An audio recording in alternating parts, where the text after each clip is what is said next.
আজ আমার জন্মদিন। দুদিন পরে অর্থাৎ 25শে ডিসেম্বর ক্রিসমাস, প্রভু যীশু খ্রিস্টের জন্মদিন। আমি জন্ম নেওয়ার আগেই উনি আমায় দেখতে পেয়েছিলেন। আমার জন্য সময় এবং জীবনকাল নির্ধারিত হওয়ার আগেই উনার পুস্তকে উনি সব লিখে গিয়েছিলেন। যদি ঈশ্বর অন্বেষণের মানবীয় পরিশ্রম ধর্ম বলে পরিচিত হয়, তাহলে মনুষ্য অন্বেষণের ঐশ্বরিক প্রচেষ্টা হল শুভ বার্তা। প্রথম প্রচেষ্টা মনুষ্যের দিক থেকে ঈশ্বরের দিকে, আর দ্বিতীয় ঈশ্বরের দিক থেকে মনুষ্যের দিকে। ঈশ্বরের পক্ষ থেকে আমার অন্বেষণ চলছিল আমার চিন্তাধারায়, আমার সন্ধানে, আমার ঔৎসুক্যে, একটা ছায়ার মতো, না না, একটা আলোর মতো।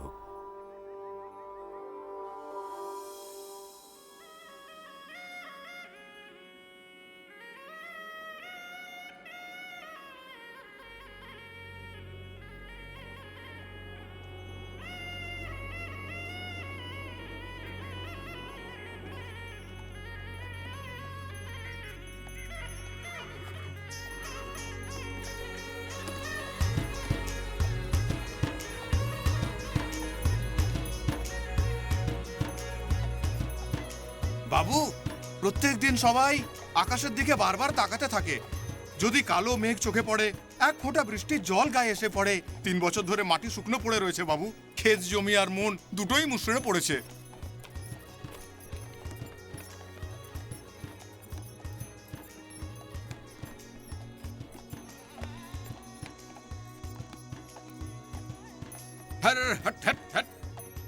এই যে পুষ্করের কাছে এসে গেছেন বাবু। পুষ্কর ভারী অদ্ভুত নাম, কি করে হলো নামটা? এর দুটো মানে আছে বাবু, পদ্ম আর তীর্থবাড়ি। 8টা পদ্ম আছে আর জলও আছে বাবু। পুরাণে বলে যে তীর্থস্থানের শ্রেষ্ঠ হলো পুষ্কর। পুষ্করের সৃষ্টি হলো কি করে? একবার ভগবান ব্রহ্মা পবিত্র যজ্ঞের স্থান নির্ধারণ করার জন্য নিজের হাতে 3টে পদ্ম ফুল মর্তে ফেলেছিলেন। তার মধ্যে একটা ফুল এখানে এসে পড়ে। ভগবান ব্রহ্মা নিজের হাতে ফুল ফেলেছিলেন বলে সেই পুষ্প আর কর মিলে হয়ে গেল পুষ্কর। জানেন বাবু, সারা পৃথিবীতে ভগবান ব্রহ্মার একটাই মন্দির, এই এখানেই আছে। হ্যাঁ বাবু, পুষ্কর এসে গেছে। এসে গেছে? ওই সামনের বাঁকটা ঘুরলেই মন্দির দেখতে পাবেন। ঠিক আছে।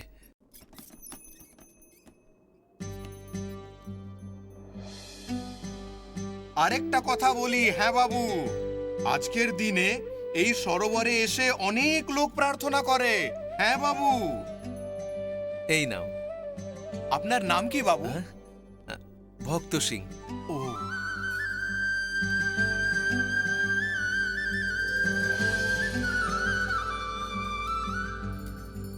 এই ওই চুরির দোকানটা দেখেছিস?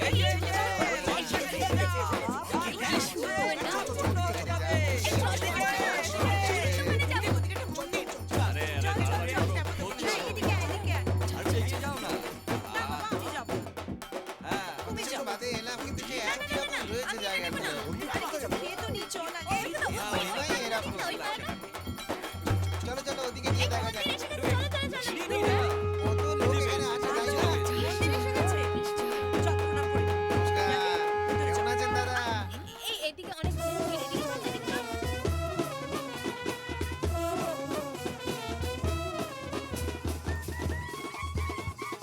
জয় মহাদেব।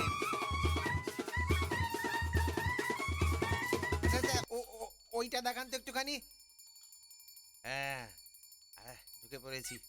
হ্যাঁ চলো, না না বেরিয়ে ওইদিকে চলো, ওই রাস্তাটা ধরো। সিঁড়ি তো একটু ভাঙতে হবেই। কি খবর? হ্যাঁ, জায়গাটা ওই তো এসে গেছে। চলো চলো চলো, ঘাটে চলো।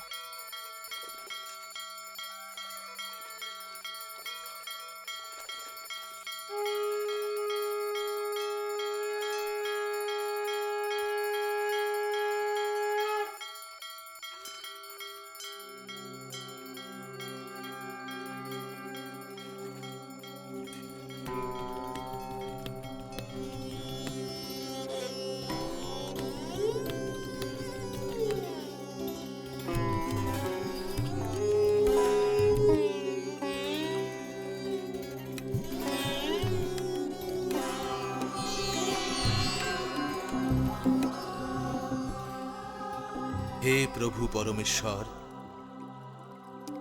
তোমার সত্যের সাক্ষ্য স্বরূপ এই পুষ্করে এক পুত্রের জন্ম দাও তুমি।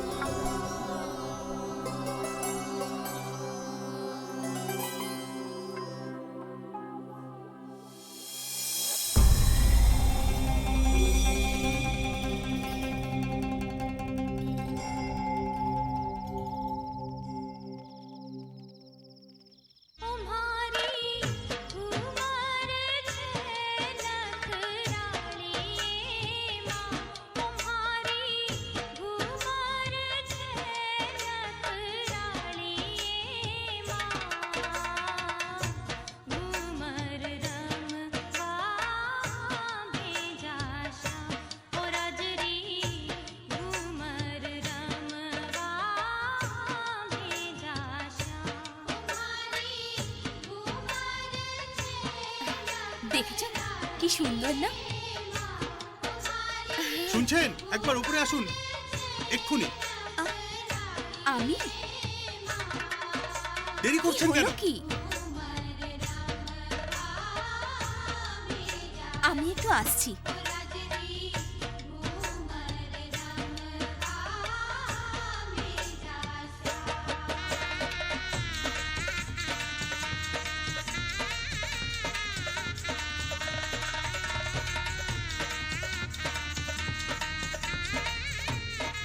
কি হয়েছে? আপনার বৌদি জ্ঞানেশ্বরী দেবীকে গ্রেফতার করা হয়েছে। ইংরেজ তাড়ানোর আন্দোলনে ধরা পড়েছেন। ফতেপুর জেলে রাখা হয়েছে ওনাকে। হায় ভগবান, এদিকে দাদা তো অন্য কোনো জেলে রয়েছে, তার উপর জ্ঞানেশ্বরী বৌদির বাচ্চা হবে 7-8 মাস হয়ে গেছে, প্রসবের সময় এগিয়ে এসেছে। হে মাতা, বৌদিকে তুমি দেখো। আ, আ, আমি বৌদির সঙ্গে দেখা করব। এখন দেখা করাটা ঠিক নয়। ইংরেজরা খুব রেগে আছে, যে কোনো ভারতীয়কে অত্যাচার করতে পারে।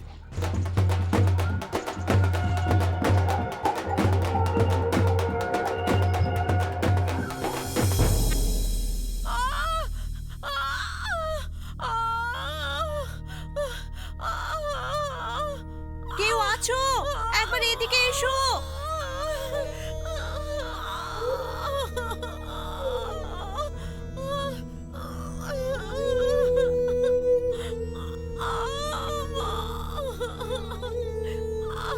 কেউ আছো? একটু সাহায্য করো।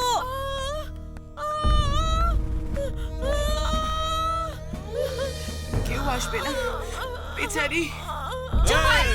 এদিকে কে চিৎকার করছে? ভারত মাতার জয়! ইনকিলাব জিন্দাবাদ! ভারত মাতার জয়! ইনকিলাব জিন্দাবাদ! চুপ চুপ।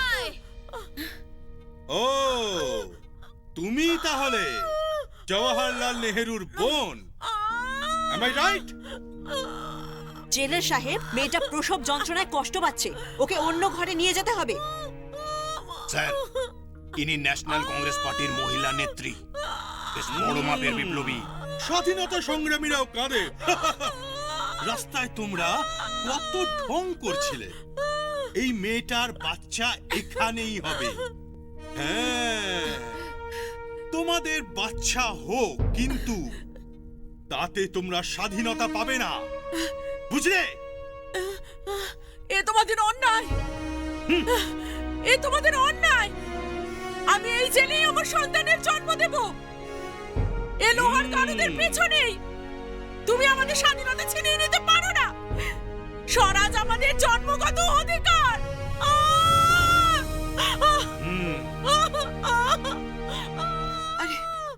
আরে জল নিয়ে এসো, জল নিয়ে এসো।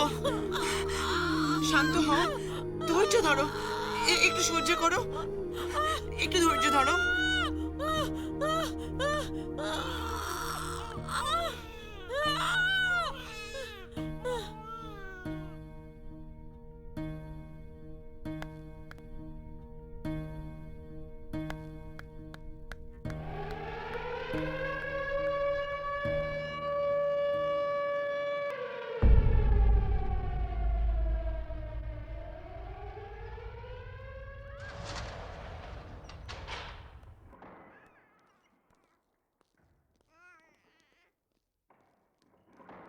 সোহনলালের সঙ্গে দেখা করব। 305 নম্বর।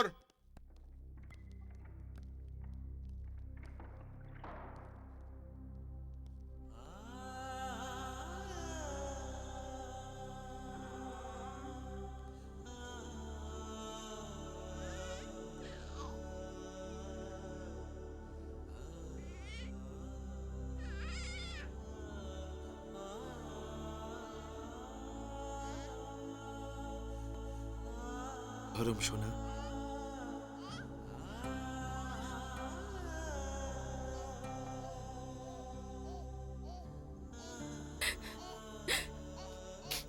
ওর ভাগ্যে জেলের গড়াদের পেছনে জন্ম নেওয়াই লেখা ছিল। 3 মাস পরে জেল থেকে মুক্তি পেলাম। আমরা একসঙ্গে কবে? আমার ব্যাপারে আমি তোমাকে কিচ্ছু বলতে পারবো না। ভারতের স্বাধীনতা এছাড়া আমার মাথায় এখন আর কিচ্ছু নেই।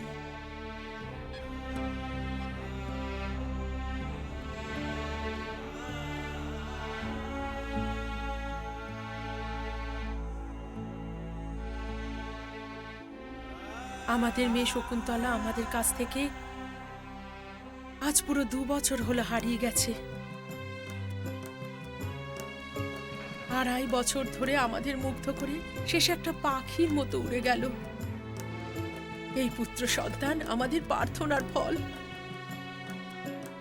একে আমি দেশের নামে ভগবানের কাছে অর্পণ করলাম। ভগবানের কাছে আমি এই প্রতিশ্রুতি দিলাম,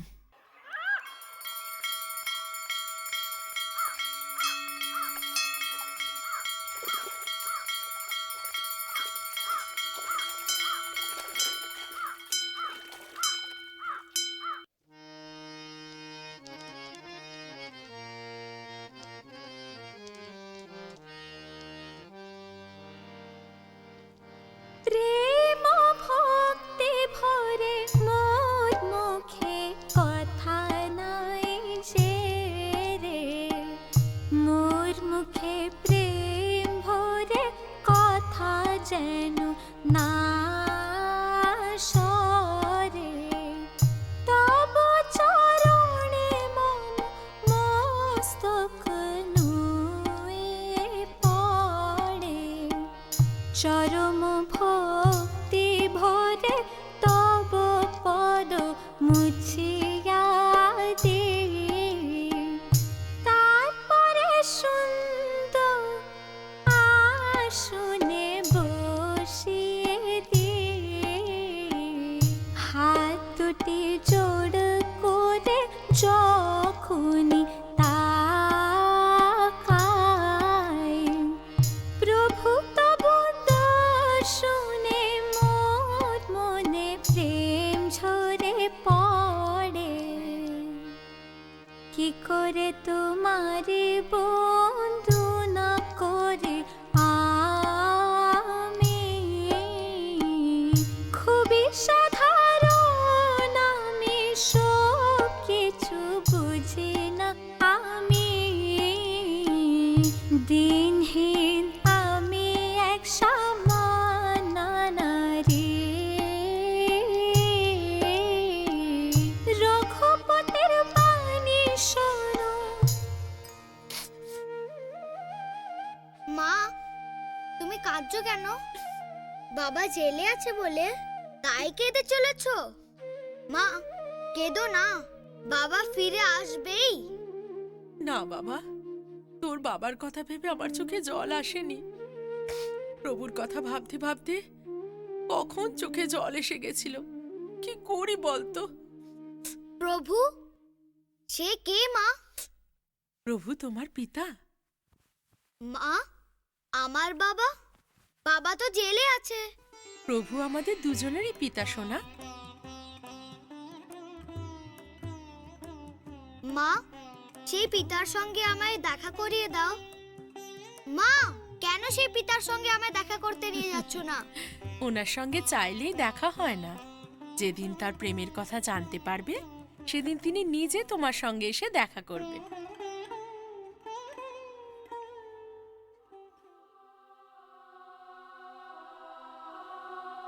প্রভু, তোমায় কোথায় পাবো?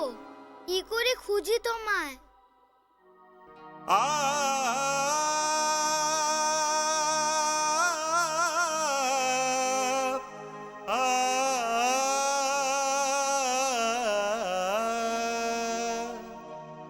প্রভু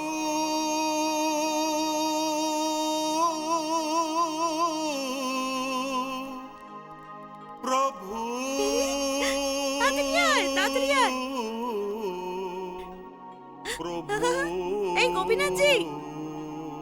আমি তো তোমার রঙে রঙিন হয়েছি, আমি তো তোমার রঙে রঙিন হয়েছি, আমি তো তোমার রঙে রঙিন হয়েছি। কেউ বলে অমূল্য, কেউ বলে মূল্যহীন, কেউ বলে অমূল্য, কেউ বলে মূল্যহীন। ও সব শুনে কি যে হাসি পায় রে, আমি তো তোমার রঙে রঙিন হয়েছি, আমি তো তোমার রঙে রঙিন হয়েছি, আমি তো তোমার রঙে রঙিন হয়েছি। খুব ভালো গান। আমাকে আমাকে তোমার মতো নাচতে গাইতে শেখাবে? নাচবে তুমি? হ্যাঁ ঠিকই তো, তুমি এইরকমই গাইবে খোকা বড় হয়ে। তুমি সব কিছু ভালোবাসো, সবাইকে ভালোবাসো, বড় হয়েও তুমি এমন করে ভালোবেসো সবাইকে। হ্যাঁ জাদু দেখাই এবার। হ্যাঁ এই দেখো, এটা খালি। হ্যাঁ ও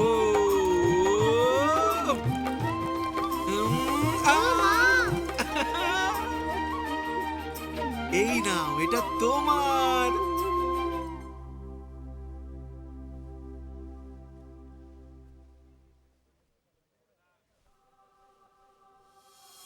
এই গন্ধ কোত্থেকে এলো? কে করলো? কিভাবে করলো?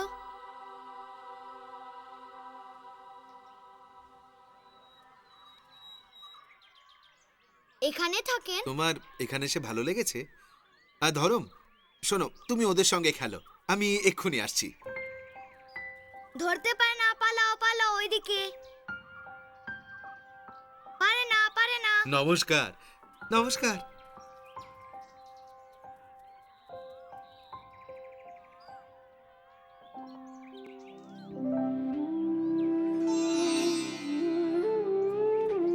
বাপুজি, বাপুজি এসে গেছে, বাবুজি তাড়াতাড়ি এসেছে, চলো। বাবুজি। এই চলো, বাবুজি এসে গেছে। বাবুজি এসেছে। ধরম যে ভালো আছো তো? বাপুজি আমি ভালো এই আছি। নাও। যখন সোহনলাল আর জ্ঞানেশ্বরী জেলে ছিল, তখন ধরম এই পাওনার আশ্রমেই ছিল। বাপুজি আমাদের বিয়ে দিয়েছিলেন। চলো চলো। অনেক কাজ পড়েছে। কোম্পানি খুব ক্ষমতা প্রয়োগ করে আন্দোলন ছত্রভঙ্গ করার চেষ্টা করছে। স্বাধীনতার যুদ্ধে আমাদের আরো দৃঢ়ভাবে এগোতে হবে। অসহযোগ আন্দোলনের মাধ্যমে যুবশক্তিকে আরো বেশি করে স্বাধীনতা সংগ্রামে লড়াইয়ে আকর্ষণ করাতে হবে। আমাদের জনগণ, আমাদের ধরিত্রী মাকে স্বাধীন করে তোলার দায়িত্ব তো আমাদেরই।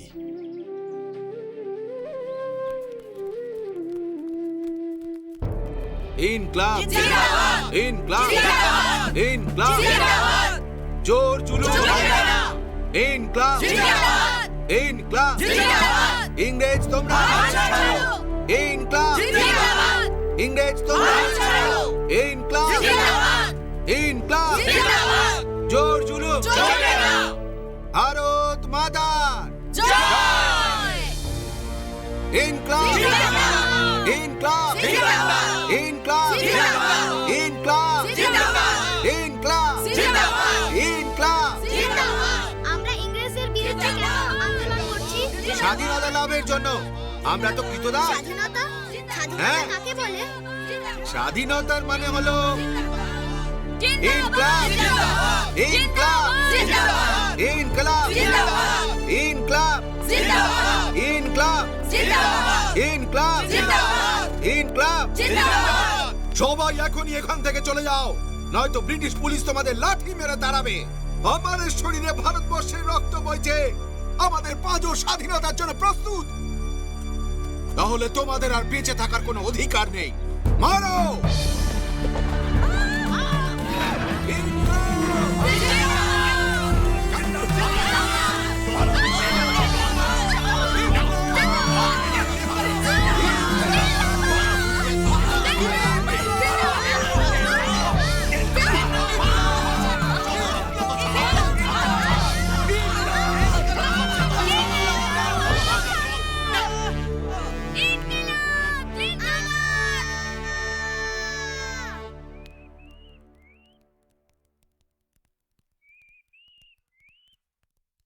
নমস্কার। বাপুজি আপনাকে স্মরণ করেছেন, আন্দোলন আরো জোরদার করার জন্য প্রশংসা করেছেন।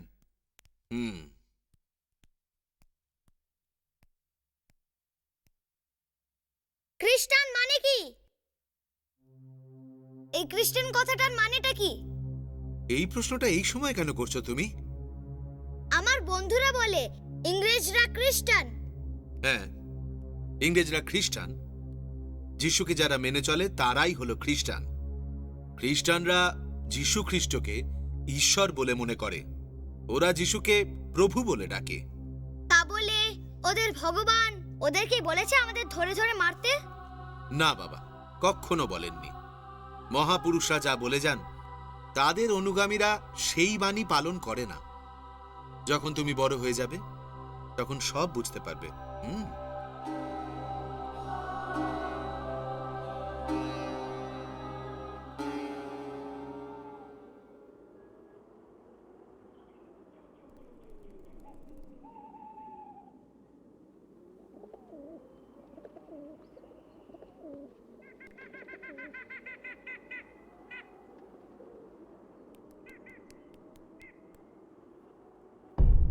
মা, মা, কি হয়েছে দেখো, খোকা? গোপীনাথ দাদার মুখ থেকে রক্ত বেরোচ্ছে। তাড়াতাড়ি এসো, তাড়াতাড়ি।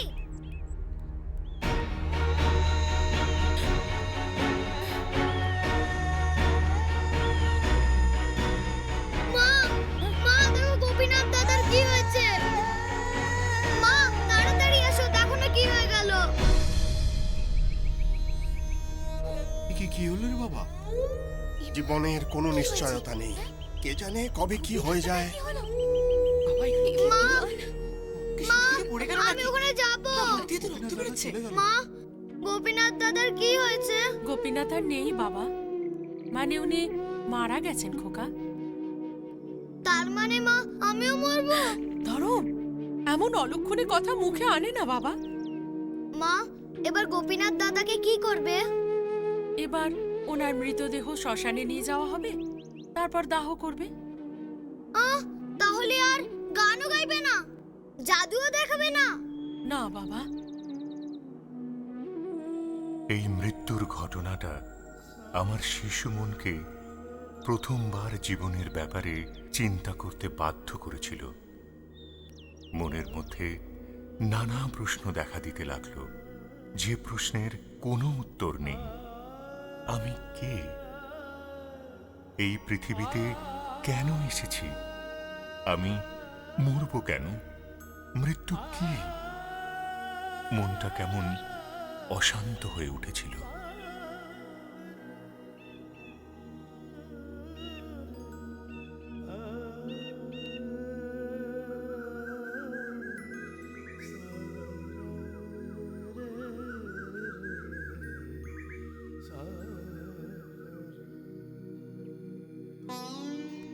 ধরম সোনা,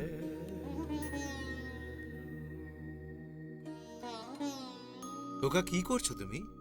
তোমার মুখটা এমন শুকনো হয়ে আছে কেন? না বাবা, কিছু না। আমি এই পৃথিবীতে কেন জন্ম নিয়েছি? কিছু বলছো না কেন বাবা?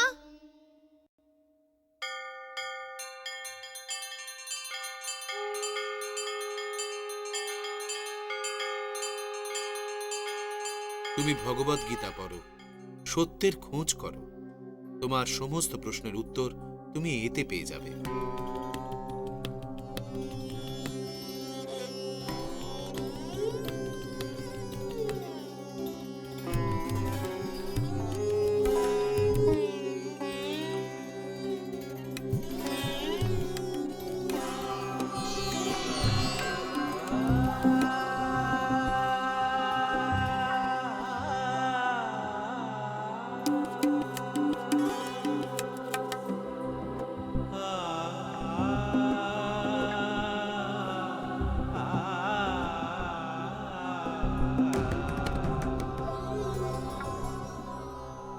আমার অনুসন্ধান আমি এগিয়ে নিয়ে চলেছিলাম।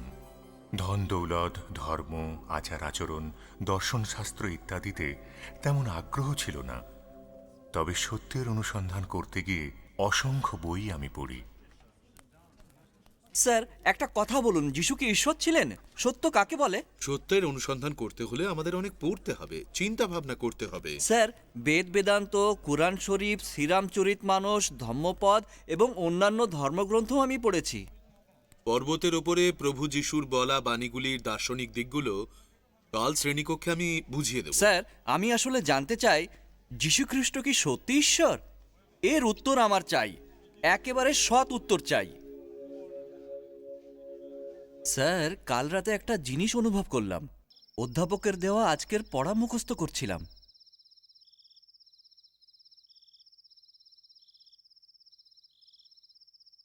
বাইবেলের পাহাড়ি উপদেশের অধ্যায়টি পড়ছিলাম। ধন্য যাহারা আত্মাতে দীনহীন, কারণ স্বর্গরাজ্য তাদেরই। ধন্য যাহারা শোক করে, কারণ তাহারা সান্ত্বনা পাইবে। ধন্য যাহারা ধার্মিকতার জন্য ক্ষুধিত ও তৃষিত, কারণ তাহারা পরিতৃপ্ত হইবে।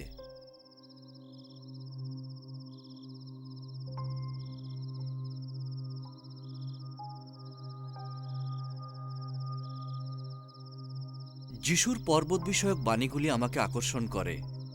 আমার মনে পড়ে যায় গান্ধীজি তার আত্মকথা সত্যাকি খোঁজে বলেছেন যে এই পাহাড় বিষয়ক প্রসঙ্গটি ওনার জীবন আর ওনার সত্যাগ্রহের উপর যথেষ্ট প্রভাব ফেলেছিল।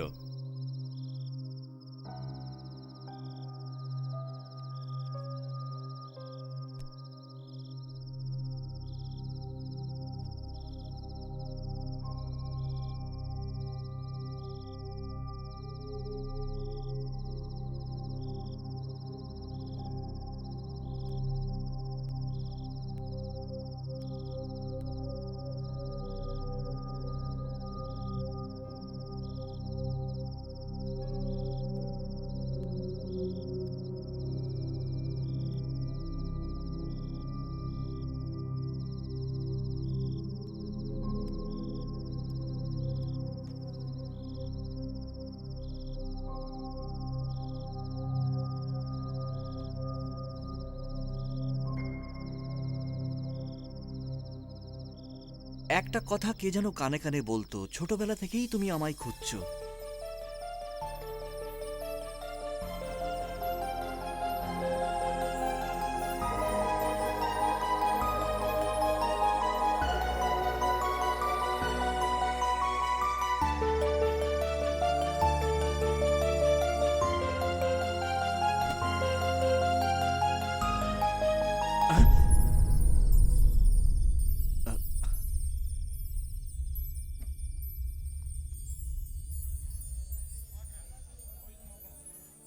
আমি সত্যি বলছি, কাকে যেন বলতে শুনলাম, কিন্তু আমার মনের মধ্যে প্রশ্নের ঝড় বয়ে যাচ্ছে। এ সমস্ত কিছু আমার সঙ্গেই কেন হচ্ছে? তাহলে বাইবেলে লেখা কথা বাস্তবিক সত্য বলে ধরব? যিশু কি সত্যি ভগবান? কাল সন্ধেবেলায় ক্লাসের পরে তুমি ফাঁকা আছো? হ্যাঁ। আমরা একটা জায়গায় যাব। তুমি কি খ্রিস্টান? না, আমি একজন কট্টর হিন্দু, পুষ্করের প্রধান পুরোহিতের পুত্র। ততক্ষণ কিছুই বুঝতে পারবে না যতক্ষণ না তুমি খ্রিস্টান হবে। না, খ্রিস্টান হওয়ার এই চিন্তাধারায় আমার ঘৃণা হয়, কারণ আমি একজন ভারতীয়, একজন হিন্দু ব্রাহ্মণ, কিন্তু জীবন্ত ঈশ্বরের সন্ধানে রয়েছি। আপনি কি যীশু খ্রিস্টের বিষয়ে কিছু বলতে পারেন? তিনি কি ঈশ্বর? এইসব কিছু তুমি এখন বুঝতে পারবে না। তুমি যখন খ্রিস্টান হবে এবং ব্যাপটাইজড হবে, তখন তুমি তোমার সব প্রশ্নের উত্তর খুঁজে পাবে। আমি খ্রিস্টান হতে ঘৃণা করি, দুঃখিত। আর কখনো এসব জায়গায় আমাকে আনবেন না। প্রভুর কণ্ঠস্বর শোনার পরেও কেন আমার মধ্যে পরিবর্তন এলো না, এই প্রশ্নের উত্তর আজও আমার কাছে নেই। আমার প্রশ্নের আর আমার সন্ধানের উত্তর না পেয়ে আমার মধ্যে ক্রোধ জন্ম নিল। যীশু খ্রিস্টের ব্যাপারে আরও খোঁজ করলাম। খ্রিস্টানদের আচরণ আমায় হতাশ করেছিল। ওদের প্রার্থনা কেমন যেন নিষ্প্রাণ লেগেছিল। মনে মনে বিশ্বাস জন্মাতে লাগলো যে যীশু খ্রিস্ট মিথ্যার অপর নাম। দম্মেশকে অননীয় নামে একজন শিষ্য ছিলেন। প্রভু তাহাকে দর্শনযোগে কহিলেন, অননীয়, তিনি বলিলেন, প্রভু দেখুন এই আমি। তখন প্রভু তাহাকে কহিলেন, তুমি উঠিয়া সরল নামক পথে গিয়া যেহুদার বাটিতে তার্স নগরীয় শৌল নামক ব্যক্তির অন্বেষণ কর।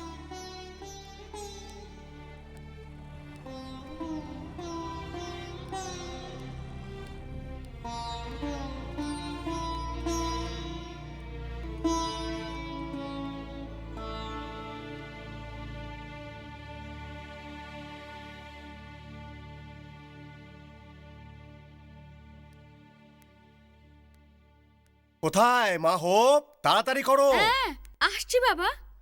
বাস চলে এলো যে। হোপ জানিস, সামনের সপ্তাহে বম্বেতে ভক্ত সিংয়ের একটা মিটিং হবে, আমি ওখানে যাব। 2 সপ্তাহ পরেই ফিরে আসব। ঠিক আছে বাবা, যেও। মিটিং এর জন্য বিশেষভাবে প্রার্থনা করব। ঠিক আছে মা, গড ব্লেস ইউ।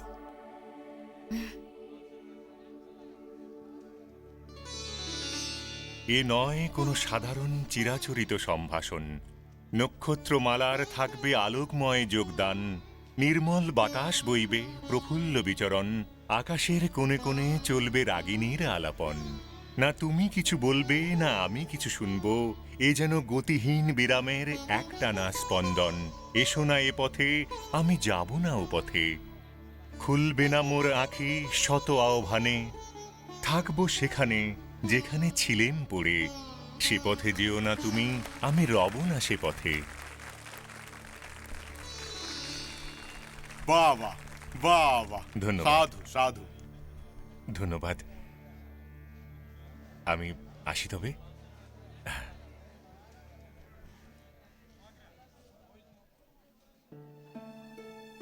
এ কি আপনি? ধরম, নমস্কার।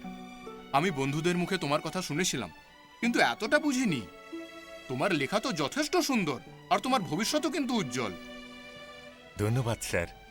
আপনার শুটিং এই এলাকায় হওয়া আর আপনার এখানে আসা মানে ভাগ্যের ব্যাপার। বাই দ্য ওয়ে, একটা কথা জিজ্ঞেস করব? হ্যাঁ হ্যাঁ, বলুন না স্যার।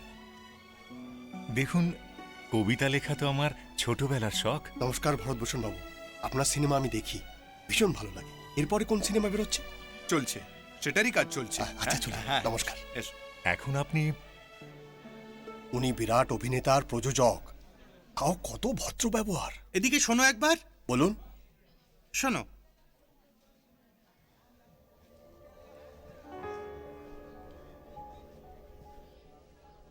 আশ্চর্য, অত কি ভাবছো তুমি? ভেবেচিন্তে আমি সিদ্ধান্ত নিয়েছি। বলছি তো তোমাকে, আমার পরের সিনেমার গান তুমিই লিখবে। বম্বে চলে এসো। ভরতবাবু, আমি? বিশ্বাস হচ্ছে না না? হয়ে যাবে, কিচ্ছু ভেবো না। স্যার গাড়ি এসে গেছে। কোনো কাজ থাকলে আমার অ্যাসিস্ট্যান্টকে বলবো। হ্যাঁ, ঠিক আছে। ঠিক আছে। হ্যাঁ হ্যাঁ।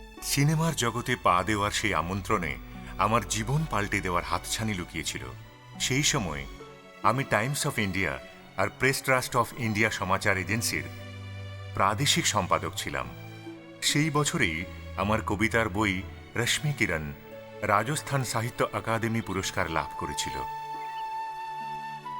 বাবা, বাবা, বাবা,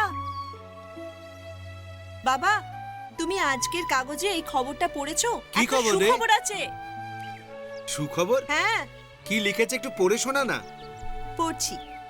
অত্যন্ত সুদর্শন, সুমধুর ব্যক্তিত্ব, সদা হাস্যময় ও মিষ্টিভাষী শ্রী ধর্মপ্রকাশ বেশ কয়েকটি চলচ্চিত্রে প্রধান নায়কের ভূমিকায় অবতীর্ণ হচ্ছেন।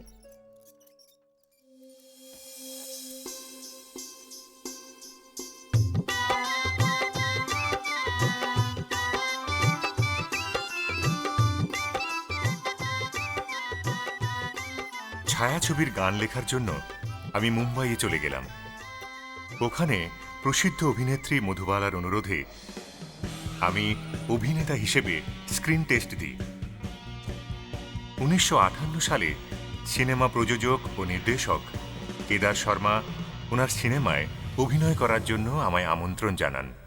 মহেশ কল, কামাল আমরোহী এনাদের ফিল্মেও আমি অভিনয় করি। সিনেমায় অভিনয়ের সময় আমার সঙ্গে আলাপ হয় প্রখ্যাত বামপন্থী নেতা ইএমএস নাম্বদ্রীপাদের। আমার প্রতিভা আর শিল্পরুচির কথা জানার পর ইএমএস সাহেব আমায় রাশিয়ায় কিভে অবস্থিত চলচ্চিত্র সংস্থায় গিয়ে প্রশিক্ষণ নেওয়ার জন্য পরামর্শ দেন। আর তারপর আমি কিভের উদ্দেশ্যে রওনা দিই।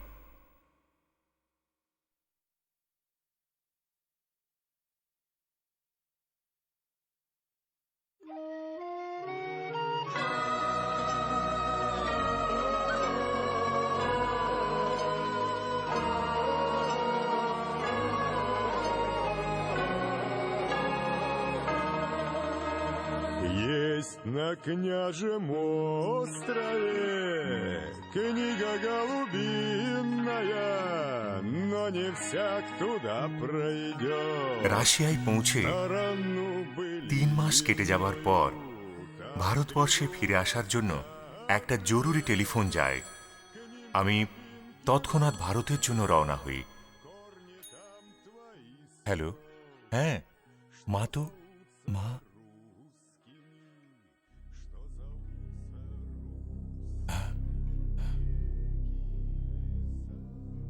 আচ্ছা ঠিক আছে।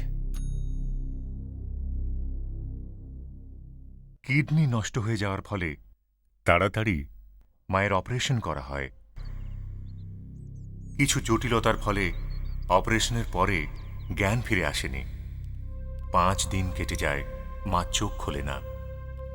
শারীরিক অবস্থা খুব সঙ্গীন হয়ে পড়ে।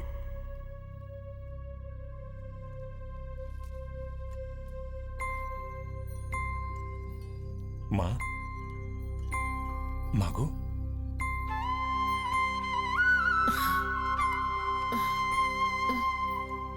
বাবা, বোম্বাই থেকে এলি তাহলে?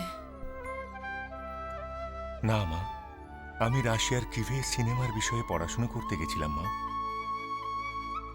এবার আমার খোকা সিনেমা টিনেমা সব ছেড়ে দেবে। না মা, সিনেমাই আমার জীবনে সবকিছু। বেশ কয়েকটা নতুন সিনেমায় অভিনয়ের জন্য ডাইরেক্টরদের সঙ্গে কন্ট্রাক্টে সাইন করেছি মা। না, ওই রাস্তায় চলার কোনো দরকার তোমার নেই। ভগবানকে অন্বেষণ করো। তুমি তোমার জীবনধারায় পরিবর্তন নিয়ে এসো।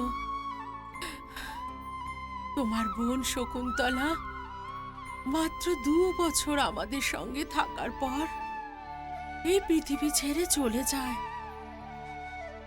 সেই সময় প্রার্থনায় আমি পরমেশ্বরকে একটা কথা দিয়েছিলাম, প্রভু, তুমি আমাকে পুত্র সন্তান দিয়ে ঋণী করেছ। নিজের স্বার্থের জন্য ওকে আমি আটকে রাখবো না। আমি ওকে তোমার জন্যে আর তোমার কাজের জন্যে যথাসময়ে ফিরিয়ে দেব। প্রভুকে দেওয়া সেই কথা তোমায় রাখতে হবে বাবা। তুমি ঈশ্বর লাভের প্রবল ইচ্ছা নিয়ে তাকে অন্বেষণ করো। সময় হওয়ার আগে তাড়াহুড়ো করে মা আমাকে এসব বলেননি। আমার জন্মের আগে পরমেশ্বরকে যে কথা দিয়েছিলেন তা নিজেই পালন করে যাচ্ছিলেন। আমি সিদ্ধান্ত নিয়ে নিই যে আমার জীবনের সমস্ত স্বপ্ন, সব সাফল্য আর খ্যাতি ত্যাগ করব, আর চিরকালের মতো মায়ের কথা মেনে চলব।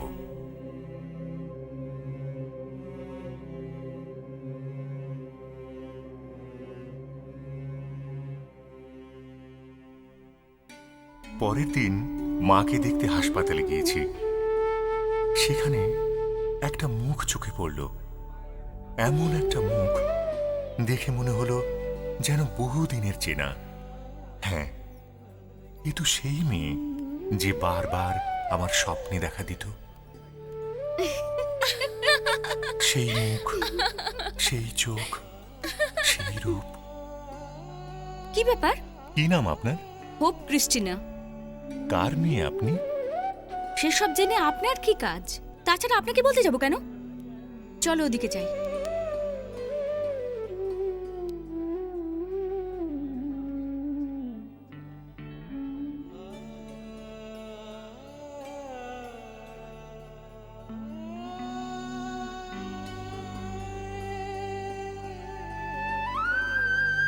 এক মিনিট, এক মিনিট।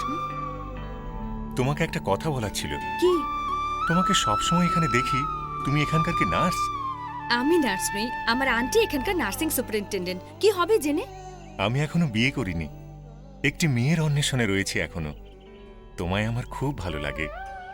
তুমি কি আমায় বিয়ে করবে?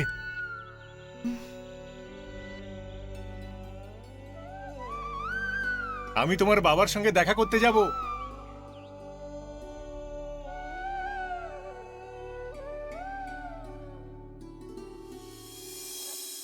তুমি অনেক বড় কুলীন হিন্দু পরিবারের সন্তান, বিখ্যাত সিনেমা অভিনেতা, আর বেশ ধনীও। এদিকে আমরা যীশু খ্রিস্টের ভক্ত। এমন একটা বিয়ের কথা তোমার চিন্তায় এলো কি করে? আমার কিছু বলার নেই, দয়া করে তুমি এখান থেকে চলে যাও। এ সম্পর্ক করা ঠিক হবে না। বিয়ের প্রস্তাব নিয়ে এর পরেও বেশ কয়েকবার ওনার কাছে গিয়েছিলাম, কিন্তু প্রত্যেকবারই ওনার উত্তর যথেষ্ট হতাশজনক ছিল। ওই পরিবারটি আমায় তিরস্কার করে, আর সেটা আমার কাছে খুব অপমানজনক বোধ হয়েছিল।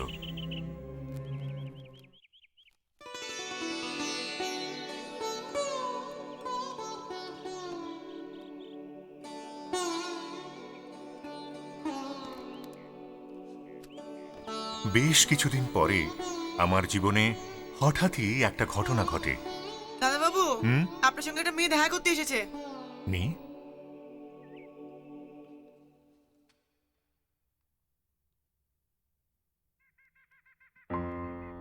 ও, তুমি এখানে এসছো কেন? আমি আজমির থেকে পুষ্কর পর্যন্ত যাত্রা করে এখানে এসে পৌঁছেছি। আপনাকে একটা ভীষণ দরকারি কথা বলতে এসেছি। আগে ভেতরে এসে বসো।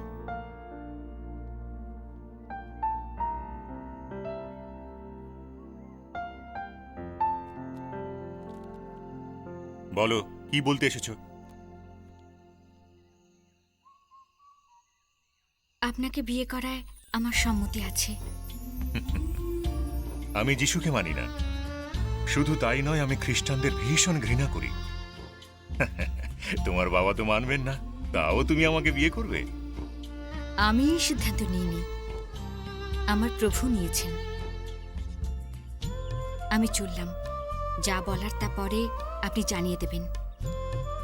ওর কথায় যে আত্মবিশ্বাস ঝরে পড়েছিল, যে দৃঢ়তা প্রকাশ পেয়েছিল, আজমের থেকে পুষ্কর পর্যন্ত শুধু এইটুকু কথা বলার জন্য একলা আসার মধ্যে যে দৃঢ় সংকল্প ফুটে উঠেছিল, তার সামনে এক মুহূর্তের জন্য আমার মাথাটা নত হয়েছিল।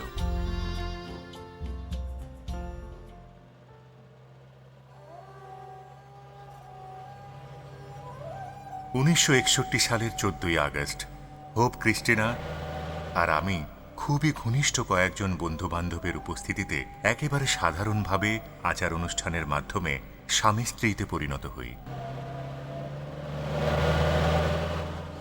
আমি জানি যে আমার বাড়ির লোকেরা সেভাবে তোমায় অভ্যর্থনা করবে না। খ্রিস্ট ধর্ম মেনে চলার ক্ষেত্রে তুমি স্বাধীন, আমি তোমায় কোনো বাধা দেব না।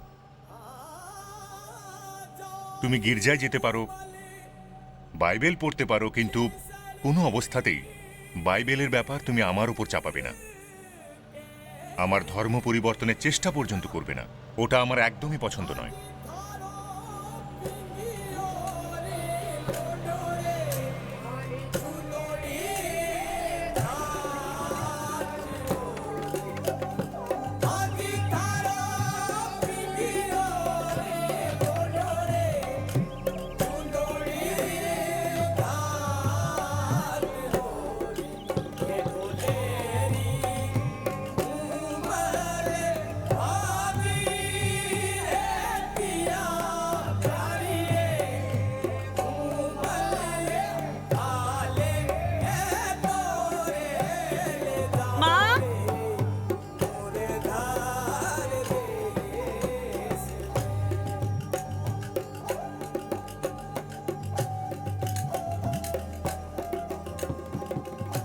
ভেতরে এসো।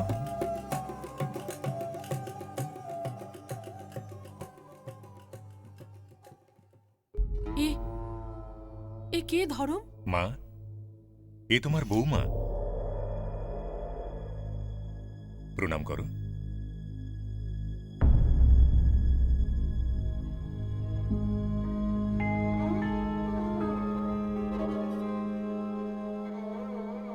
এ তুই কি করলি বলতো? আমি তোকে সিনেমার জীবন ছেড়ে দিতে বলেছিলাম বলে তুই আমার উপর প্রতিশোধ নিচ্ছিস? এমন একটা কাজ করে তুই আমাদের সবার মুখে চুনকালি দিলি। একবারও তুই তোর বাবার সম্মানের কথাটা ভাবলি না? নিজেদের ধর্ম ও জাতির বাইরের কোনো মেয়েকে তোমার স্ত্রী হিসেবে কোনো দিন আমরা গ্রহণ করতে পারবো না। একটা খ্রিস্টান মেয়েকে এই বাড়িতে রাখবো? এর চেয়ে বড় অসম্মান আর কি হতে পারে?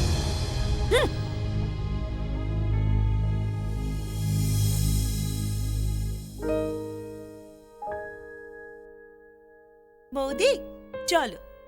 হুম।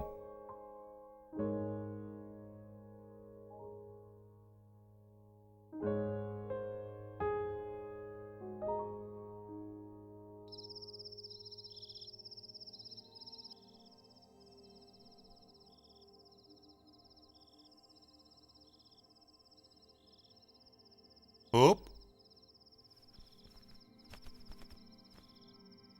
হোপ,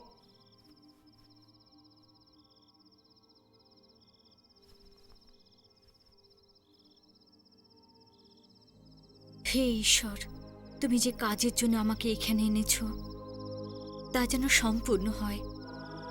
সবার বিশ্বাস রক্ষায় আমার সাহায্য করো। অননীয়র মতো নিজের দায়িত্ব পূরণ করার জন্য আমায় কৃপা করো প্রভু।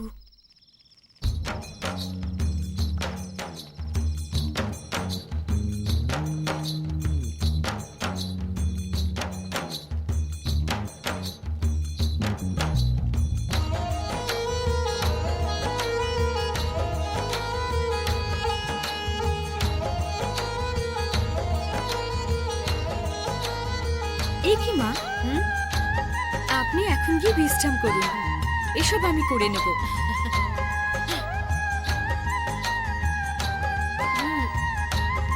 উঠুন।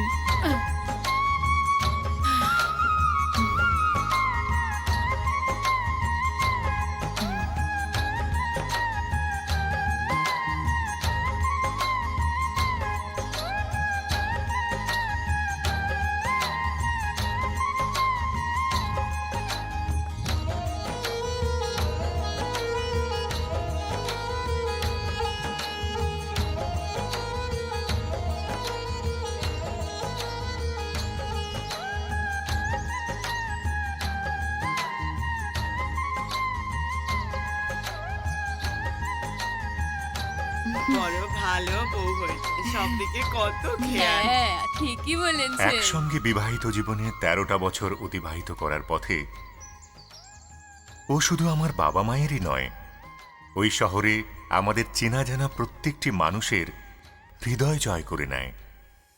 একজন খ্রিস্টান যুবতী যাকে পরিবারের পক্ষে কলঙ্ক বলে মনে করা হয়েছিল, খুব শীঘ্রই সে অন্যদের কাছে একজন অনুকরণীয় দৃষ্টান্তে পরিণত হয়। তুই আমার মেয়ে রে।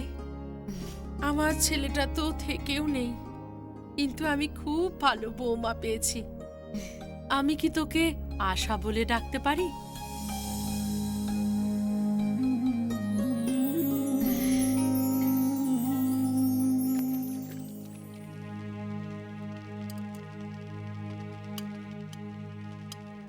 আমার মনটা ক্রমশ কঠোর হয়ে উঠছিল। আশার প্রার্থনা ধীরে ধীরে যত দৃঢ় হয়ে উঠছিল, যিশুর প্রতি আমার ক্রোধ ততই বেড়ে চলেছিল। আর সেই ক্রোধ ক্রমে ক্রমে আশার উপরে রাগে পরিণত হচ্ছিল। আশা,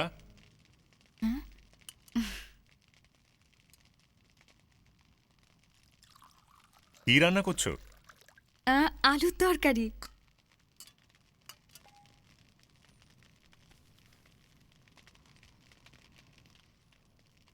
এই নাও, তুমি বাইবেলের এই অংশটা আমাকে একটু পড়ে শোনাবে? ঠিক আছে।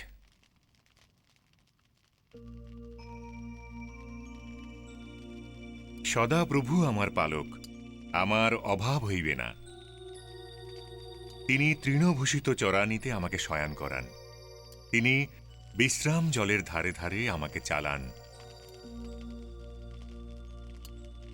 কেবল মঙ্গল ও দয়াই আমার জীবনে সমুদয় দিন আমার অনুচর হইবে, আর আমি সদা প্রভুর গৃহে চিরদিন বসতি করিব।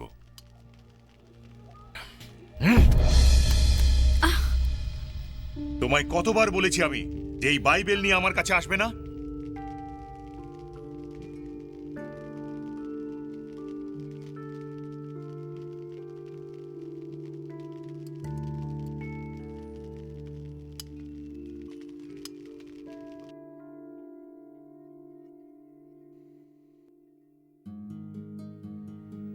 বেশ কিছুদিন পরে আমার বন্ধু শিল্পপতি কে কে বিড়লার আমন্ত্রণে কলকাতায় উনার শিল্প তথা কারখানায় তত্ত্বাবধানের কার্য সম্পাদনের জন্য স্ত্রীকে নিয়ে সেখানে উঠি।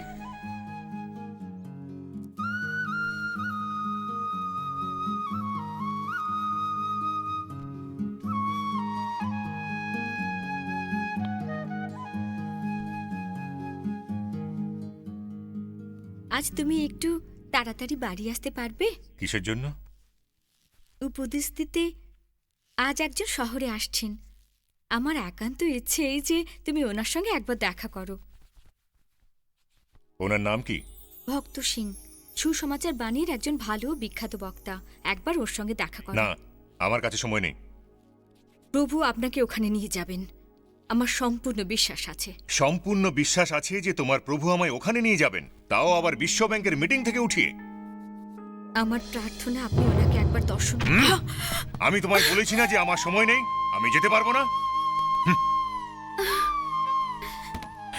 কিসের আওয়াজ হলো? কি হয়েছে আশা? কিছু না। কিছু না মা, আমিই পড়ে গিয়েছিলাম, তাই একটু কেটে গেছে।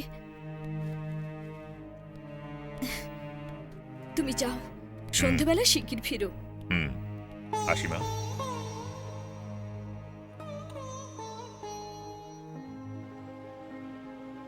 আমার সঙ্গে যখন এত ভালোবেসে ব্যবহার করে, তখন ঈশ্বরের ভালোবাসা ও কত গভীরভাবে অনুভব করে।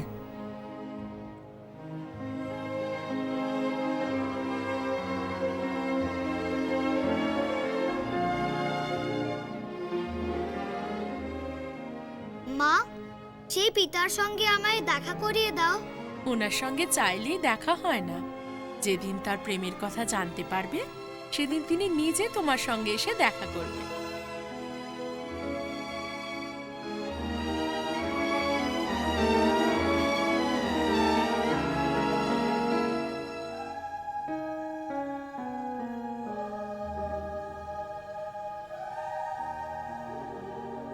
পরম প্রকাশ, আমার পুত্র, আর কতদিন তুমি আমায় বিব্রত করবে? আমার কাছ থেকে সরে সরে থাকবে? আমি তোমাকে প্রেম করি। ড্রাইভার, গাড়িটা থামাও। কি হয়েছে স্যার?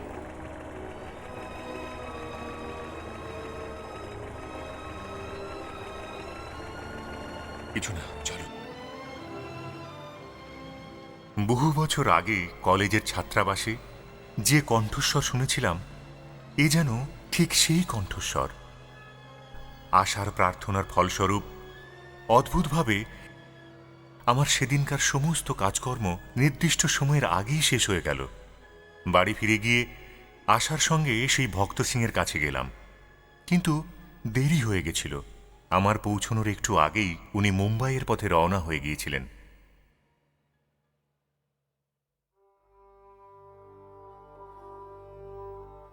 ব্যবসায়িক জীবনে আমি যথেষ্ট উন্নতি করেছিলাম।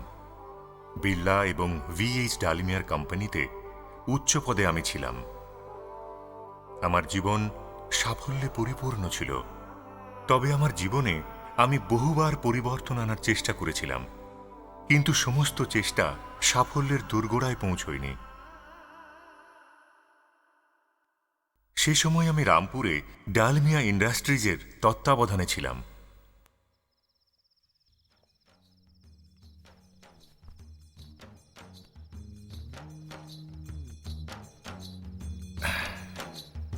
এটা রেখে দাও। হ্যাঁ, রাখছি।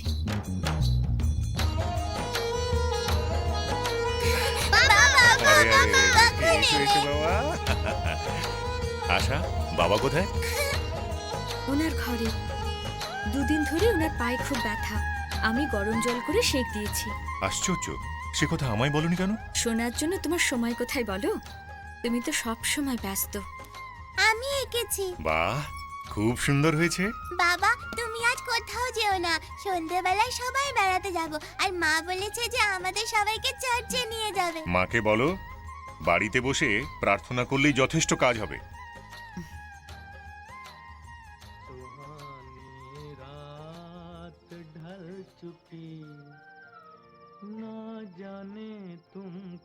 বাবা, আশা বলছিল তোমার পায়ে খুব ব্যথা।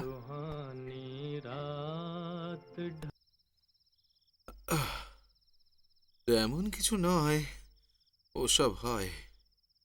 বয়সের কোপ সবচেয়ে আগে চোখ আর পায়ের উপরে পড়ে, কারণ ভবিষ্যৎ জীবনের যাত্রায় বাধা দিতে হবে না। আজকাল তোমার পড়াশোনা, চিন্তা, লেখালেখি কিছুই তো দেখি না। কেন? সময় এক বড় সমস্যা, আর যেসব জিনিসের খোঁজ করছিলাম সেসব পেলামও না। তোমার মা তোমাকে ফতেপুর জেলে জন্ম দেন। একজন নারী যতটা সহ্য করতে পারে তার চরম সীমা পর্যন্ত সহ্য করেছিল।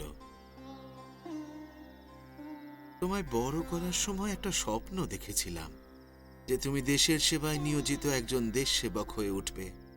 যখন ছোটবেলায় তুমি গান্ধীজির আশ্রমে পাওয়ানহারে দিন কাটাচ্ছিলে, তখন আমার মনে একটা আনন্দের ঢেউ বয়ে যেত। আমি নিজের জীবনে কোনোদিনই অর্থ আর খ্যাতির ব্যাপারে তেমন গুরুত্ব দিইনি। তুমি কিনা সেসবের পেছনেই দৌড়চ্ছ। এসব দেখে আমি খুব মনোবেদনায় ভুগি। এমন বেদনা মনে হয় বুকের মধ্যে যেন জ্বলন্ত কাঠ ঢুকিয়ে দিচ্ছে।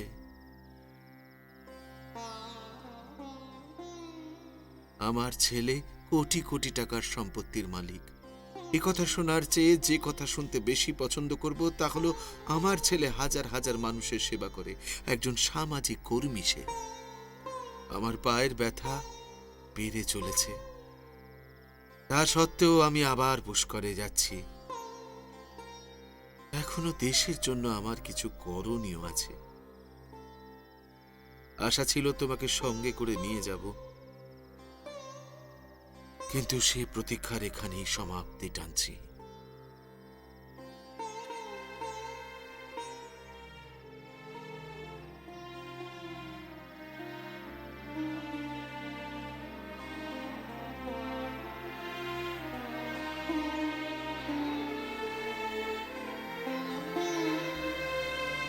ডালমিয়ার উদ্দেশ্যে লেখা ইস্তফাপত্রটি আসলে সসম্মানে আমার বাবার আজ্ঞা পালনের সামান্য একটি নিদর্শন ছিল। ওই ইস্তফাপত্র দেখে আমার বন্ধুরা ও আমার বাড়ির লোকেরা যার পণ্যায় অবাক হয়েছিল।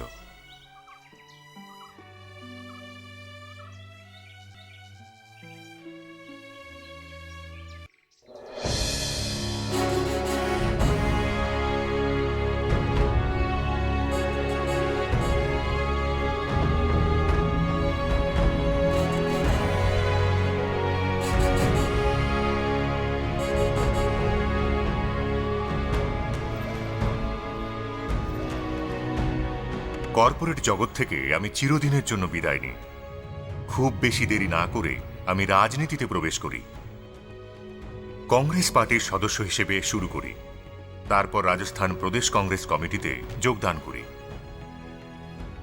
1969-এ রাজ্যসভার সদস্য হিসেবে মনোনীত হই।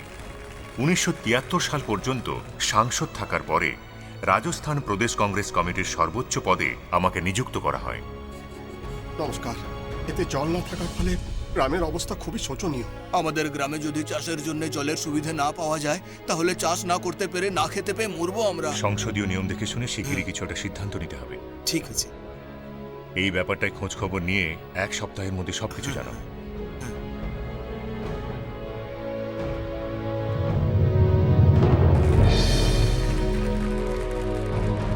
ভারত মাতা জয়! ভারত মাতা জয়! আমার স্বপ্ন আমাদের দেশের সমস্ত ক্ষেত্রে ঘটে চলা সামাজিক ও ধার্মিক মূল্যের পতন রোধ করে এক নতুন ভারতের নবনির্মাণ। লোকমান্য তিলক, গান্ধীজি, ভগৎ সিং, লালা লাজপত রায় প্রমুখ মনীষীরা এই কর্মকাণ্ড শুরু করেন। ভারতের উন্নতিতেই আমাদের সবার উন্নতি।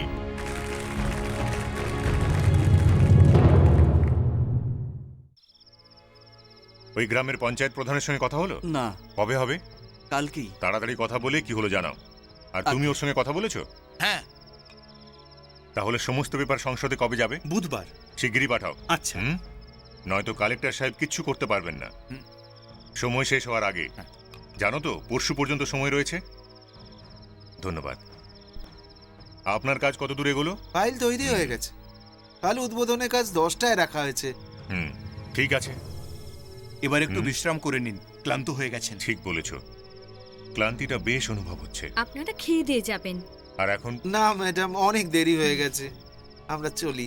আসি। ঠিক আছে, নমস্কার। হ্যাঁ, চলো এবার খাবারটা খেয়ে নাও। আগে স্নান করে নি, বড় ক্লান্ত লাগছে।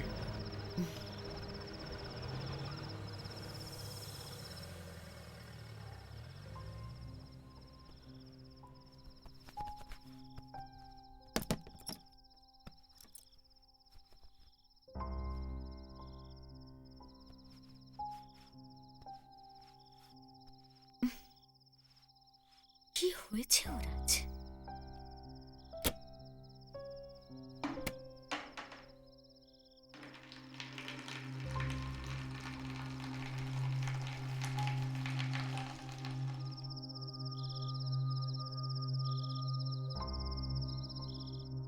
একেবারে আকস্মিকভাবেই সাধু সুন্দর সিং এর বই উইথ অ্যান্ড উইদাউট ক্রাইস্টে চোখ পড়ে।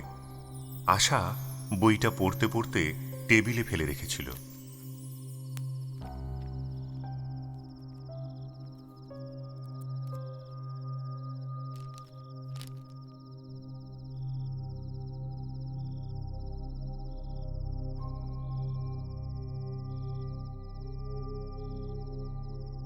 আমার মনে হলো সুন্দর সিং এর আত্মকথা যেন আমার জীবনের কথা।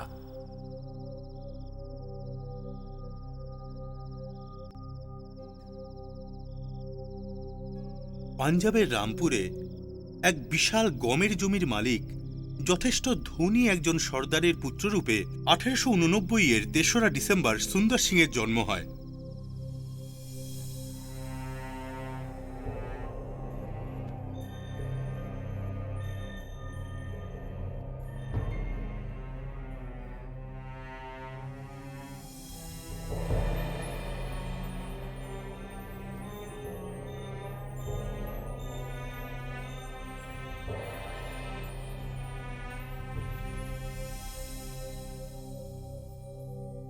শিখ পরিবারে জন্ম নেওয়ার কারণে ছোটবেলায় ধর্মীয় রীতি নীতি শিক্ষা যথেষ্ট গুরুত্বপূর্ণ ছিল। এই কাজটা আমার মা খুবই সততা নিয়ে করতেন।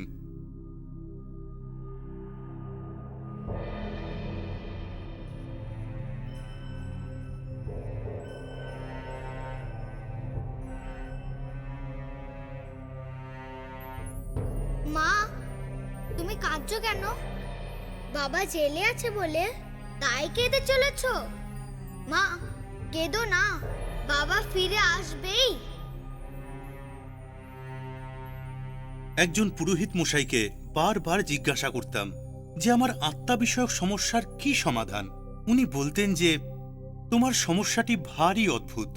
বড় হওয়ার পর, বোধ বুদ্ধি জন্ম নেওয়ার পর এই সমস্যার সমাধান তুমি খুঁজে পাবে। স্যার, বেদ বেদান্ত, কুরআন শরীফ, শ্রীরামচরিত মানস, ধম্মপদ এবং অন্যান্য ধর্মগ্রন্থ আমি পড়েছি। ততক্ষণ কিছুই বুঝতে পারবে না যতক্ষণ না তুমি ক্রিশ্চিয়ান হবে।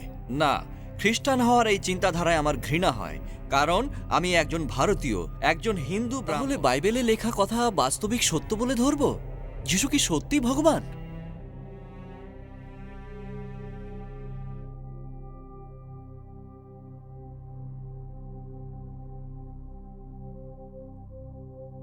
মায়ের এবং অন্যান্য কাছের জনেদের মৃত্যু আমাকে কেমন যেন নড়িয়ে দেয়। জীবন আর মৃত্যুর বিষয়ে সর্বক্ষণ ভেবে চলতে লাগলাম।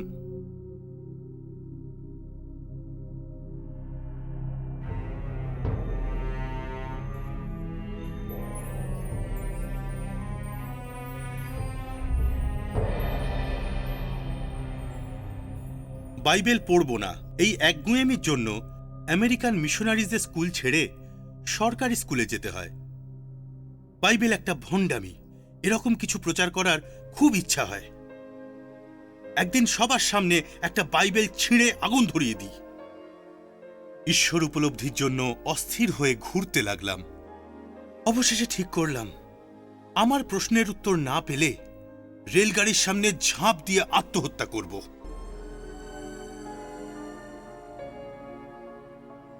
প্রভু যীশুখ্রিস্ট আমার সামনে আসেন। ওনার জীবিত রূপ আমার দৃষ্টিগোচর হয়। ওনার কণ্ঠস্বর শুনি, তুমি আমায় কেন বিব্রত করছো?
পরম প্রকাশ, আমার পুত্র, আর কতদিন তুমি আমায় বিব্রত করবে? আমার কাছ থেকে সরে সরে থাকবে? আমি তোমাকে প্রেম করি, তুমি আমার। প্রভু, আমি জানি যে তুমি আমায় ভালোবাসো। দীর্ঘ সময় ধরে তোমার ভালোবাসা আমি অনুভব করে চলেছি প্রভু। তাহলে কেন তুমি পালিয়ে বেড়াচ্ছ আমার কাছ থেকে? আমি তোমার কাছে পৌঁছতে পারছি না প্রভু। আমি যে এতদিন ধরে তোমার বাণীর থেকে দূরে সরে তা থেকেছি। সত্ত্বেও আমি তোমায় প্রেম করি। প্রভু, আমি পৃথিবীর সবচেয়ে বড় পাপী, তাও তুমি আমায় ভালোবাসবে প্রভু। নিশ্চয়ই, আমি আমার রক্ত দিয়ে তোমাকে ভালোবেসেছি পুত্র।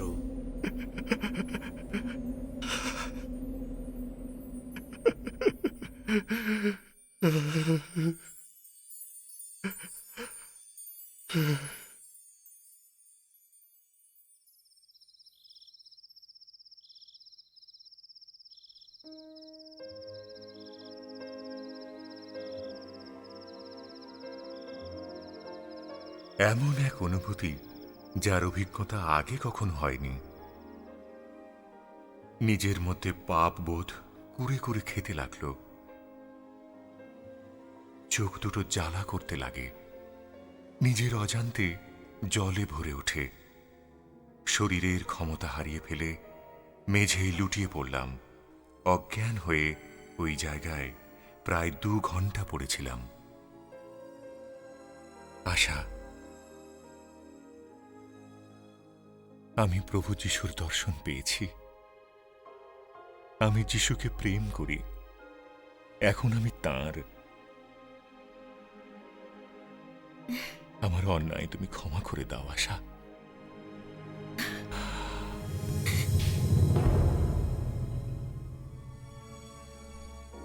হে ঈশ্বর, আমার এত বছরের প্রার্থনা শোনার জন্য ধন্যবাদ প্রভু, ধন্যবাদ।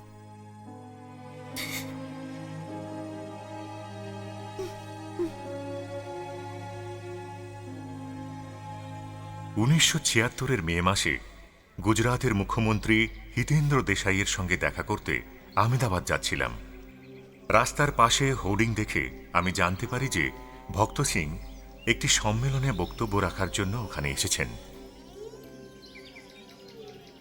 আমি যাত্রাপথ পাল্টে উনার সঙ্গে দেখা করার জন্য সেই সম্মেলনে গিয়ে পৌঁছলাম। সেই মহান বক্তার সঙ্গে আমি খানিকটা সময় কাটাই। আমার বারবার মনে হয়েছে যে life is an accidental coincidence. রাস্তাঘাটে চলার পথে অনেকের সঙ্গে হঠাৎ দেখা হয়। আমাদের বাড়িতে হঠাৎ হঠাৎ অনেকেই আসে। প্রায়ই আমরা এটা ভেবে সামনের দিকে এগিয়ে যাই যে কিছু কিছু ঘটনা আমাদের জীবনে ঘটবে না, কিন্তু সেই সব জিনিস বহুবার আমাদের জীবনে দুর্ঘটনার রূপ নিয়ে উপস্থিত হয়। তবে তোমার জীবনে এটাকে যোগাযোগ বলা মনে হয় ঠিক হবে না। এটা গীত সংহিতা রচয়িতার সেই কথাগুলোর মতো। তোমার চোখে আমার রূপ প্রত্যক্ষ করছি। তখন আমার জীবন রচিত হয়েছে যখন তার কোনো অস্তিত্বই ছিল না। গত 2-3 দিন ধরে তুমি আমার সঙ্গে রয়েছ। এত বছর তোমার কানে বাজছিল, কিন্তু তুমি শোনোইনি। তুমি দেখছিলে, কিন্তু দেখতে পাচ্ছিলে না। জীবন তো একটা সুযোগ। পৃথিবীকে যে ভালোবাসে সেই পরমেশ্বরকে চেনার সুযোগ পায়।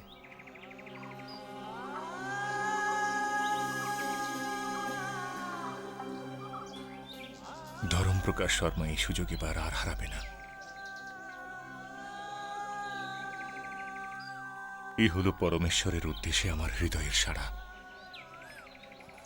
আমি বাপ্তিস্ম রীতির মাধ্যমে ওনাকে গ্রহণের জন্য প্রস্তুত। বহু বছর আগে আমি আজমেরে একটা সম্মেলনের শেষে পুষ্কর সরোবরে ঈশ্বরের কাছে একটা প্রার্থনা করেছিলাম। সেই প্রার্থনার ফল আজ আমার সামনে দাঁড়িয়ে রয়েছে।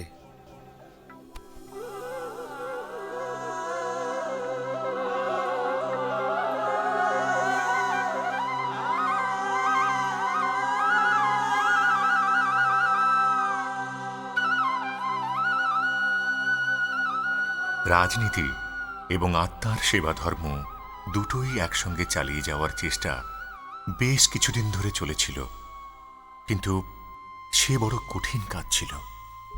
বাবা, তুই এসব কি বলছিস? তুমি খ্রিস্টান হয়ে গেছো? তুমি তোমার বংশের সম্মানের মুখে কালি লেপে দিচ্ছ? কখনো নয় মা, আমার বংশ আমার কাছে এখনো সবার আগে। ধরো, আজ পর্যন্ত তোমার জীবনের সমস্ত সিদ্ধান্ত আমি মেনে নিয়েছি, কিন্তু এটা আমি মানতে পারছি না। তুমি খ্রিস্টান হয়েছ নাকি তুমি যীশু খ্রিস্টের অনুগামী হয়েছ? আমি প্রভু যিশুকে অনুসরণের সিদ্ধান্ত নিয়েছি। তুমি ভেবে চিন্তে সিদ্ধান্ত নিয়েছ? যাও, তোমার বাইবেলটা নিয়ে এসো। আনছি বাবা। সাধু লুকের সুসমাচার অধ্যায়ে 14 26 থেকে 28 নম্বর পদ পড়ে শোনাও। যদি কেহ আমার নিকটে আইসে আর আপন পিতামাতা, স্ত্রী, সন্তান সন্ততি, ভ্রাতৃগণ ও ভগিনীগণকে, এমনকি নিজ প্রাণকেও অপ্রিয় জ্ঞান না করে, তবে সে আমার শিষ্য হইতে পারে না। যে কেহ নিজের ক্রুশ বহন না করে, সে আমার শিষ্য হইতে পারে না। ধরম, রাজনীতিতে তোমার সামনে উজ্জ্বল ভবিষ্যৎ পড়ে রয়েছে। তুমি রাজস্থানের মুখ্যমন্ত্রী হতে পারো। তোমাদের কর্মকর্তারা আর সমাজের লোকেরা যখন এই কথাটা জানতে পারবে যে তুমি খ্রিস্ট ধর্ম গ্রহণ করছো, তখন তারা তোমার বিরোধিতা করবে। কিন্তু যীশু খ্রিস্ট বলেছেন যে যারা আমার অনুগামী হওয়ার জন্য প্রস্তুত, তাদের এই সব জিনিস ত্যাগ করে আমায় অনুসরণ করতে হবে। তা তুমি এই সব ত্যাগ করে ওনাকে অনুসরণ করার জন্য প্রস্তুত? কিন্তু আমি তো কোনো সম্প্রদায়ভুক্ত হচ্ছি না। প্রভু যিশুকে গ্রহণ করতে চাইছি। যতই বলো, এত গলন্ত লোহায় চুমুক দেওয়ার মতো। তাহলে চুমুক দিতে প্রভু আমায় সাহায্য করবেন। আমার আর একটা কথা শুনে রাখো, আমি গান্ধীজির অনুগামী হওয়ার জন্য ওনার পেছনে পেছনে চলিনি, ওনার কথাগুলো মান্য করেছি। যিশুর দেখানো পথে চলে তুমি নিজের জীবন কাটিও, আমিও তোমার জন্য অপেক্ষা করব।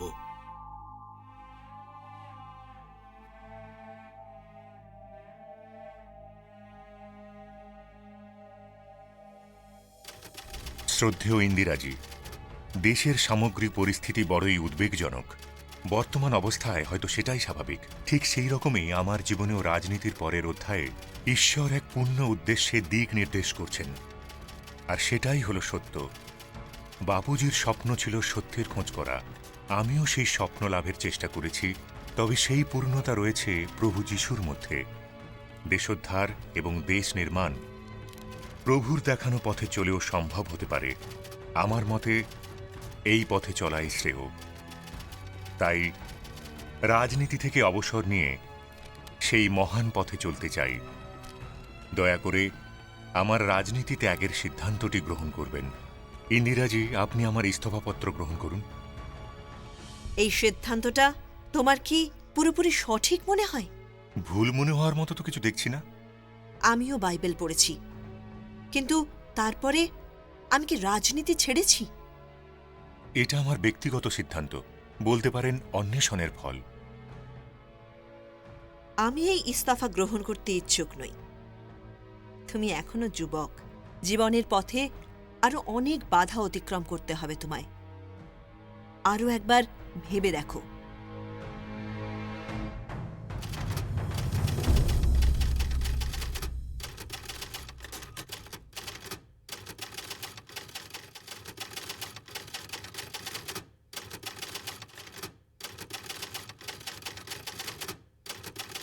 Happy birthday to you. Happy birthday to you. Happy birthday, বাবা। যাও, সবাইকে দিয়ে এসো।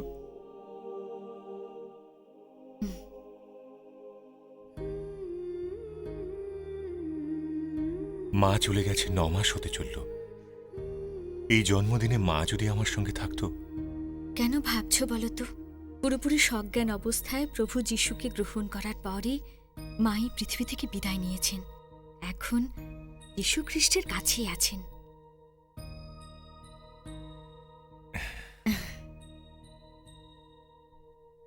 ধরম, তোমার জন্য একটা উপহার এনেছি। তোমার জন্য একটা বিশেষ উপহার এনেছি আমি। তোমার হয়তো মনে আছে যে ছোটবেলায় তুমি খেলনা চাইলে আমি সঙ্গে সঙ্গে তোমায় তা এনে দিতাম না। 2-3 মাস তোমায় অপেক্ষা করতে হতো। আমি এটা জেনে শুনে করতাম। যেটা চাইছো সেটা সত্যি দরকার আছে কি নেই সেটা জানার জন্যে।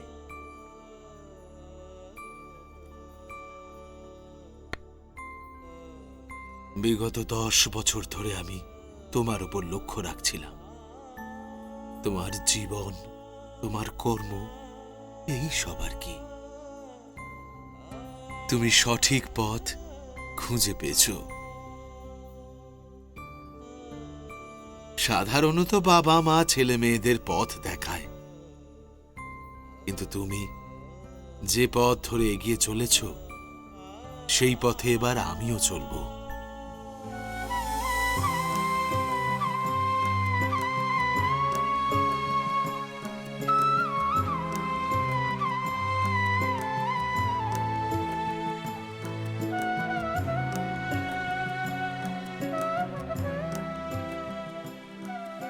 আমি তোমার প্রভুর দেখানো পথে এগিয়ে যাব।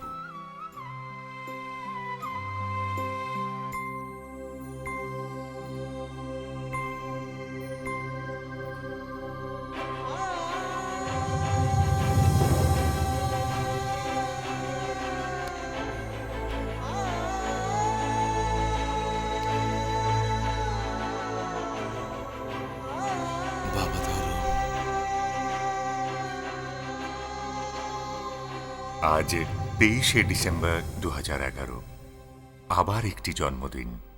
যে 23তম গীত সংহিতাটি আমি ছিঁড়ে খুঁড়ে ফেলে দিয়েছিলাম, সেই গীত সংহিতার স্তোত্র ভক্তি সহকারে শুনতে শুনতে আমার বাবা প্রভুর পায়ে দেহ রাখেন।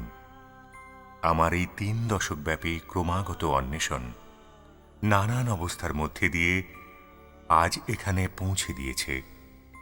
জীবনের নানা রূপ দেখেছি, খুব তীব্র আত্মদহন অনুভব করেছি। অবশেষে প্রভুকে খুঁজে পেয়েছি। না, প্রভু আমায় খুঁজে পেয়েছেন। সূর্যের তাপে উত্তপ্ত বালুকণার ওপর একেবারে উপরিভাগে জনশূন্য মরুস্থানে প্রত্যেকটি মানুষ নিজের নিজের ধারায় প্রভু যিশুর দর্শন লাভ করে। সত্যের খোঁজে আমার অনুসন্ধান আপনার অনুসন্ধানের চেয়ে একেবারে ভিন্ন হতে পারে। জীবনের পথে আপনি যে লক্ষ্যের দিকেই চলে যান না কেন, সত্যের সঙ্গে যতক্ষণ না সাক্ষাৎ হয় সেই পথ চলা অর্থপূর্ণ হয় না। যীশু খ্রিস্ট সত্য, সত্যই আপনাকে স্বাধীন করে।